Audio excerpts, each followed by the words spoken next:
Kyle Busch, one of the most established names who had never expected to meet such failure, has failed. When did it happen? What was the reason behind this failure? Was it intentional or unintentional? What is going to happen next, and how will it affect his career? It was not ordinary at all. It had the capacity to turn the attention of the whole world around it. And as we know, the devil is in the detail. Here we are going to discuss each and every point that you people must know.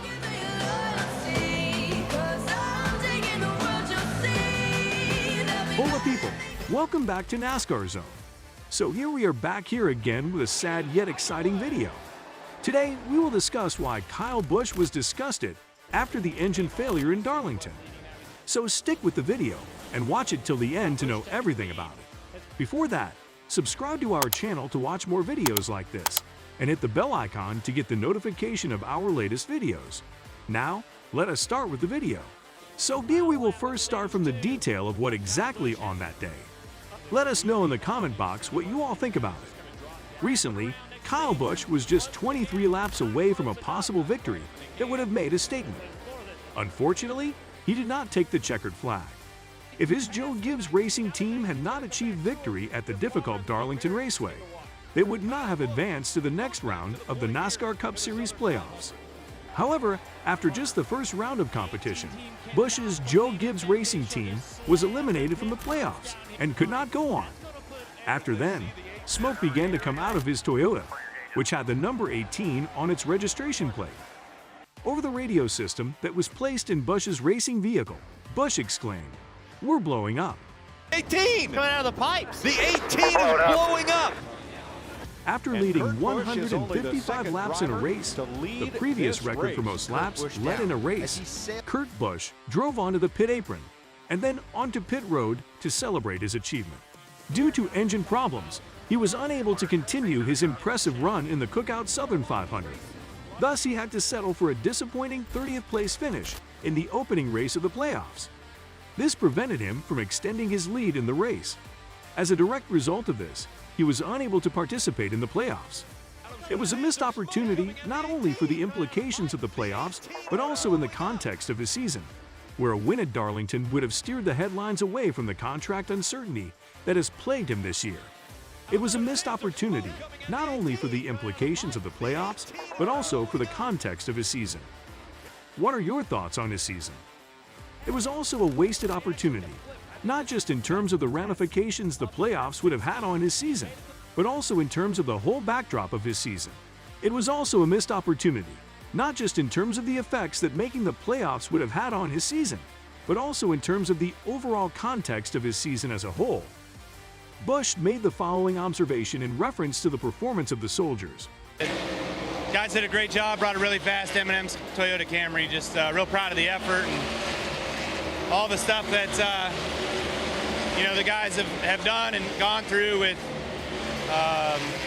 just all the news and everything going on through the year. They've dug in, they've never given up, and they continue. So just had a great car and don't come out with anything to show for it. That's what I really hate about it. Before we move further, I just want to let you know, guys, that we are building a strong community where we give you every single update. So if you want to be part of this family, then do hit the subscribe button.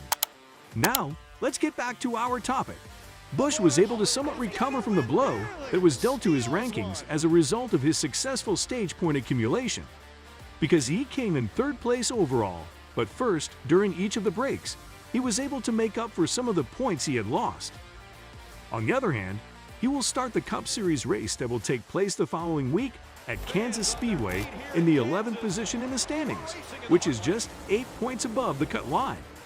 This means that he will have to win the race in order to advance to the next round.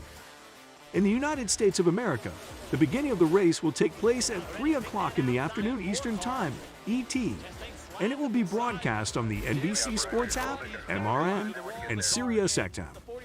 Late in the first stage of the race, Busch came perilously near to hitting the wall.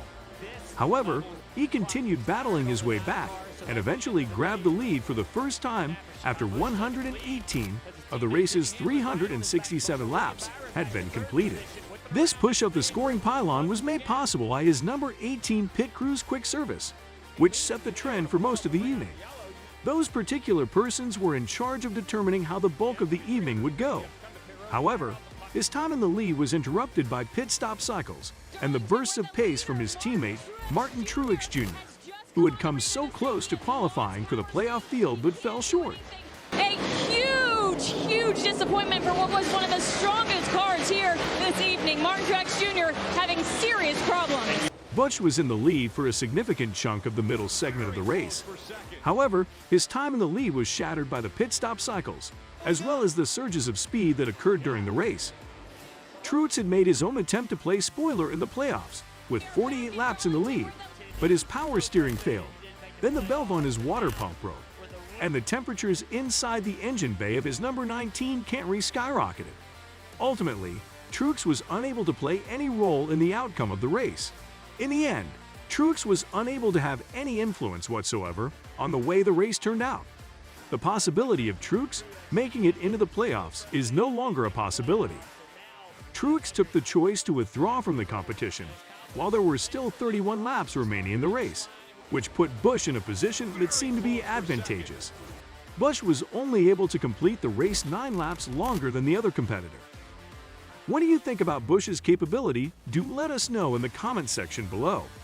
When questioned about it, Busch said, "There are no words," in answer question. Her response was, "Oh well, I suppose that's life," followed by a sigh. You are aware of the truth that life continues on despite your circumstances. While the number 19 was being carried onto the team trailer, the number 18 crew chief, Ben Beshore, joined his crew in searching beneath the hood of the vehicle in an effort to determine what the problem was and where it was coming from. They were carrying out these activities at the same time as the loading of the number 19 was taking place. After then, a representative from Toyota said that the early indication of the problem with the number 18 was that there was a complete failure of the valvetrain. This information was provided as a follow-up to the previous statement. The representative was the one who shared this information with us. As a consequence of the performance, Beshore said that there was some cause for consolation to be found in the fact that Busch was able to lead the most laps in a race up to this point in the current season. This is because Busch was able to lead the most laps in a race up to this point in the previous season. Beshore was cited as stating in an interview with NASCAR that if you're looking for things to take away tonight, I believe that's it. When the pit crew was in the driver's seat, all we were trying to do was keep the score as near as we could to where it was before. To put it another way, Truex was going to win the race, and we were going to consider ourselves really lucky that they had a problem. But we ended up having an issue regardless of whether or not they did. It was a challenging night in general, but we have a pretty strong team here, and we have another intermediate track coming up the next week that is fairly similar. So we should be able to do the same thing again the week after that. So here we are done with this video. Let us know in the comment box what you all think about the video. What you people might have done if you would be in the place of Kyle Busch. If you liked the video, then like it and share it with your friends. Also, subscribe to our channel and hit the bell icon to get the notification of our latest videos. Thanks for watching.